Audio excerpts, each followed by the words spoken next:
ନମସ୍କାର ବନ୍ଧୁମାନେ ଚଳିତ ବର୍ଷ ଶନିଦେବ ମୀନ ରାଶିରେ ଗମନ କରିବାକୁ ଯାଉଛନ୍ତି। ତେବେ ଶନିଦେବ ଯେତେ ଯାଏ ମୀନ ରାଶିରେ ରହିବେ ସେତେ ଯାଏ ମେଷ, କୁମ୍ଭ ଓ ମୀନ ରାଶିରେ ନିଜ 7.5 ଚାଲି ଆରମ୍ଭ କରିବେ।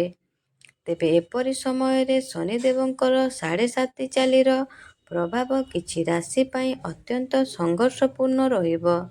ତେବେ ଏହି ସଂଘର୍ଷ 2024 ନେଇ 2027 ଯାଏ ଜାରି ରହିବ।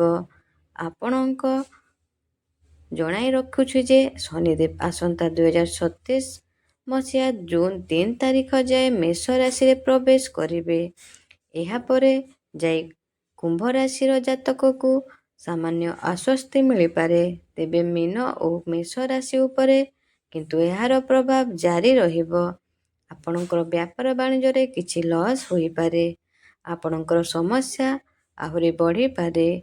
ତ ବନ୍ଧୁମାନେ ଆସନ୍ତୁ କିଏ ସେଇ 3 ଗୋଟି ରାଶି ଯାହାଙ୍କ ବିଷୟରେ ଏହି ଭିଡ଼ିଓରେ କଥା ହେଉଛି ଆସନ୍ତୁ ଜାଣିବା।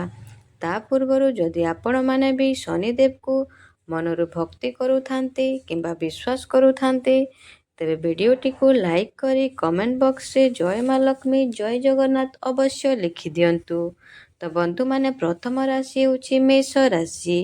ଶନିଙ୍କର 7.5 ଚାଲିର ପ୍ରଭାବରେ ମେଷ ରାଶିର ବ୍ୟକ୍ତିଙ୍କୁ ଖର୍ଚ୍ଚ ବୃଦ୍ଧି ପରିଲକ୍ଷିତ ହେବ। ଯେଉଁମାନେ କରଜ କରିଥିବେ ସେମାନେ ଏଥିରୁ ଆଦୌ ସହଜରେ ମୁକୁଳି ପାରିବେ ନାହିଁ। 2027 ଯାଏ ବିଭିନ୍ନ ପ୍ରକାର ଆର୍ଥିକ ସମସ୍ୟା ଲାଗି ରହିବ। ଏହି ସମୟକାଳ ମଧ୍ୟରେ ଆପଣଙ୍କର ମାନସିକ ଚିନ୍ତା ବୃଦ୍ଧି ପାଇବା ସହ ଶାରୀରିକ ସମସ୍ୟା ଗୁରୁତର ହେବ। ଏହି ସମୟ କାଳରେ ଆପଣ ବିଭିନ୍ନ କଥାକୁ ନେଇ ବଦନାମ ହେବାର ସମ୍ଭାବନା ରହିଛି। ପାରିବାରିକ ଓ ବ୍ୟକ୍ତିଗତ ସମ୍ପର୍କକୁ ନେଇ ଆପଣ ଚିନ୍ତାରେ ରହିବେ। ଆପଣଙ୍କର ବ୍ୟାପାର ବାଣିଜ୍ୟରେ ବହୁତ ଉନ୍ନତି ପ୍ରଗତି କରିପାରନ୍ତି କିନ୍ତୁ ଟିକେ ଲସ୍ ବି ହୋଇପାରେ। ତା ପ୍ରତି ଆପଣଙ୍କୁ ସତର୍କ ରହିବାକୁ ପଡ଼ିବ। ଆପଣଙ୍କର ସମାଜରେ ମାନ ସମ୍ମାନ ବଢ଼ିବ। ଶିକ୍ଷା କରିବାକୁ ଆପଣ ବାହାରକୁ ଯାଇପାରନ୍ତି। ଆପଣ ଯଦି ଆଗରୁ ବେରୋଜଗାର ଅଛନ୍ତି ତାହେଲେ ଆପଣଙ୍କୁ ନୂତନ ଚାକିରି ମଧ୍ୟ ପ୍ରାପ୍ତି ହୋଇପାରେ। କିମ୍ବା ଆପଣ ପୂର୍ବରୁ ଚାକିରି କରୁଛନ୍ତି ତାହେଲେ ଆପଣଙ୍କୁ ପ୍ରମୋସନ୍ କିମ୍ବା ଦରମା ବୃଦ୍ଧି ମଧ୍ୟ ହୋଇପାରେ। ତ ବନ୍ଧୁମାନେ ଆପଣଙ୍କର ଯଦି ମେଷ ରାଶି ହୋଇଥାଏ ତାହେଲେ ଭିଡ଼ିଓଟିକୁ ଲାଇକ୍ କରି କମେଣ୍ଟ ବକ୍ସରେ ଜୟ ମା ଲକ୍ଷ୍ମୀ ଜୟ ଶନିଦେବ ଅବଶ୍ୟ ଲେଖିଦିଅନ୍ତୁ। କୁମ୍ଭ ରାଶିର ବ୍ୟକ୍ତିବିଶେଷମାନଙ୍କ କ୍ଷେତ୍ରରେ ଅର୍ଥହାନିର ଘୋର ବିପଦ ରହିଛି। ଏଣୁ ଆପଣ ନିବେଶ ଓ ଋଣ ଦେଉଥିଲେ ସତର୍କ ରୁହନ୍ତୁ। ଯଦି ଆପଣ ରୋଜଗାରର କୌଣସି ସର୍ଟକଟ୍ ଖୋଜୁଛନ୍ତି ତେବେ ଏହା ଆପଣଙ୍କୁ ଅସୁବିଧାରେ ପକାଇପାରେ। ଏହା ସହ ଆପଣଙ୍କ ସ୍ୱାସ୍ଥ୍ୟାବସ୍ଥା ବିଗିଡ଼ିବା ସହ ଥକାପଣ ଓ ଶରୀରରେ ଶକ୍ତି ଅଭାବ ପରିଲକ୍ଷିତ ହୋଇପାରେ। ପରିବାର ମଧ୍ୟରେ ଭୁଲ ବୁଝାମଣା ଯୋଗୁଁ ଆପଣଙ୍କର ବିବାଦ ଅଧିକ ଘଟେଇପାରେ। ଆପଣ ବ୍ୟାପାର ବାଣିଜ୍ୟରେ ଆପଣଙ୍କର ଟିକେ ଲସ୍ ହୋଇପାରେ। ଆପଣ ତା ପ୍ରତି ଟିକେ ସତର୍କ ରୁହନ୍ତୁ।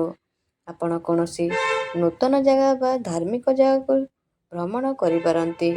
ଡେଲି ଇନକମ୍ ବଢ଼ିପାରେ। ଆପଣ କିଛି ପଇସା ସଞ୍ଚୟ ମଧ୍ୟ କରିପାରନ୍ତି। ଆପଣ ନିଜେ ଅନୁଭବ କରିବେ ଆଗରୁ ଯେତିକି ବି ଯାହା ସମସ୍ୟା ଥିଲା ଏବେ ଧୀରେ ଧୀରେ ସେସବୁ ଦୂର ହେବାକୁ ଲାଗିବ। ସମାଜରେ ଆପଣଙ୍କର ମାନ ସମ୍ମାନ ବଢ଼ିବ। ପ୍ରେମ ଜୀବନ ବହୁତ ଭଲ ରହିବ। ଆପଣଙ୍କର ଆର୍ଥିକ ସମସ୍ୟାରେ ଟିକେ ସତର୍କ ରୁହନ୍ତୁ। ଆପଣଙ୍କର ଖର୍ଚ୍ଚ ବଢ଼ିପାରେ। ଆପଣଙ୍କର ଯଦି କୁମ୍ଭ ରାଶି ହୋଇଥାଏ ତାହେଲେ ଭିଡ଼ିଓଟିକୁ ଲାଇକ୍ କରି କମେଣ୍ଟ ବକ୍ସରେ ଜୟ ଶନିଦେବ ଜୟ ମା ଲକ୍ଷ୍ମୀ ଅବଶ୍ୟ ଲେଖିଦିଅନ୍ତୁ। ମୀନ ରାଶି। ଯେଉଁ ମୀନ ରାଶିର ଲୋକମାନେ ବ୍ୟାପାର ବାଣିଜ୍ୟ ଆଦି କରୁଛନ୍ତି ସେମାନଙ୍କ ପାଇଁ ପରିସ୍ଥିତି ବହୁତ ସଙ୍ଗୀନ ହୋଇପାରେ। ଆର୍ଥିକ ସ୍ଥିତି ଖରାପ ରହିବାର ସମ୍ଭାବନା ରହିଥିବାରୁ ନୂଆ ଘର, ଜାଗା ଓ ଯାନବାହନ କିଣିବାଠୁ ଦୂରେଇ ରୁହନ୍ତୁ। ଜଲ୍ଦି କୌଣସି ପଦକ୍ଷେପ ନିଅନ୍ତୁ ନାହିଁ। ପରେ ପସ୍ତେଇ ପାରନ୍ତି। ପ୍ରେମ ସମ୍ପର୍କରେ ଥିବା ଲୋକମାନଙ୍କ ବିବାହରେ ଅସୁବିଧା ସୃଷ୍ଟି ହୋଇପାରେ। ସ୍ୱାସ୍ଥ୍ୟ ପ୍ରତି ଅଣଦେଖା କରନ୍ତୁ ନାହିଁ। ପରିସ୍ଥିତି ଗମ୍ଭୀର ହୋଇପାରେ। ସରକାରୀ କାମ ଅସୁବିଧା ସୃଷ୍ଟି ହୋଇପାରେ। ଯଦି ଏହି ସମୟକାଳ ମଧ୍ୟରେ ଆପଣଙ୍କ ଅସୁବିଧା ହଠାତ୍ ଅଧିକ ବଢ଼ିଯାଏ, ତେବେ ଆପଣ କିଛି ଉପାୟ ଆପଣାନ୍ତୁ। ଏଥିପାଇଁ ଆପଣ ପ୍ରତି ଶନିବାର ଶନି ମନ୍ଦିରକୁ ଯାଇ ସୋରିଷ ତେଲରେ ଦୀପ, କଳା ଖସ ପକାଇ ଦୀପ ପ୍ରଜ୍ୱଳନ କରନ୍ତୁ। ଏହାଛଡ଼ା ସମୟ ପାଇଲେ ଶନି ଗାୟତ୍ରୀ ମନ୍ତ୍ର ପାଠ କରନ୍ତୁ। ନିଜ ସାମର୍ଥ୍ୟ ମୁତାବକ କରିବାକୁ ଦାନ କରନ୍ତୁ। ମଙ୍ଗଳବାର ଦିନ ହନୁମାନ ମନ୍ଦିର ଯାଇ ହନୁମାନଙ୍କୁ ଆରାଧନା କରନ୍ତୁ ଓ ସବୁଦିନ କମ୍ ସେ କମ୍ ଥରୁଟିଏ ହେଲେ ବି ହନୁମାନ ଚାଳିଶା ପାଠ କରନ୍ତୁ। ତ ବନ୍ଧୁମାନେ, ଆଶା କରୁଛି ଆଜିର ଭିଡ଼ିଓଟି ଆପଣଙ୍କୁ ଭଲ ଲାଗିଥିବ। ଯଦି ଭଲ ଲାଗିଥିଲେ କମେଣ୍ଟ ବକ୍ସରେ ଜୟ ମା ଲକ୍ଷ୍ମୀ, ଜୟ ଜଗନ୍ନାଥ ଅବଶ୍ୟ ଲେଖିଦିଅନ୍ତୁ। ଧନ୍ୟବାଦ।